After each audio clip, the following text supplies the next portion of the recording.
Isikolo besifudula sikumgangatho wale mihla saxabisa izigidigidi zeerandi, kodwa ngoku sonke sithe saluthuthu.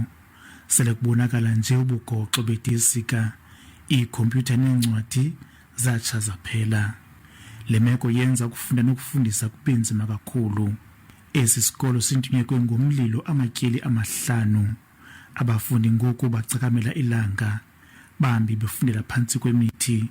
Le meko inyanzelise ukuba ikomiti ejongene nezemfundo ephondweni ingenelele. Into ebangela ibihlupha into yesi sikolo into yoba sinabantwana apha abangazaziyo ngoku xa kufuneka kubhaliwe ngoDisemba bazawubhalela phi. Sinabantwana abanga-acceptwayo kwizikolo ezikufutshane because ii-communities zezazikolo zithi zoyika aba bantwana babazawutshisa. Abantwana since April ithethe ukuthi kudala behleli phandle befundela phandle.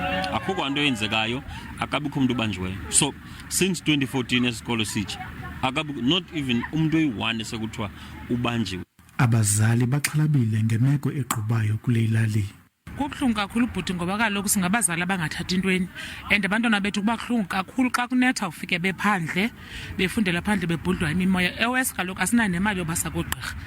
Abantwana besikolo bafuna ungenelele abasemagunyeni kule imeko. Njengoba kwatsha apha asinancwadi, asinanto zofunda, sifundela phandle, asinaklasi.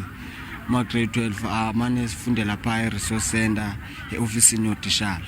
Ityala lokutshisa livuliwe emapoliseni, yaye amapolisa asethe gqolo ephanda undonakele.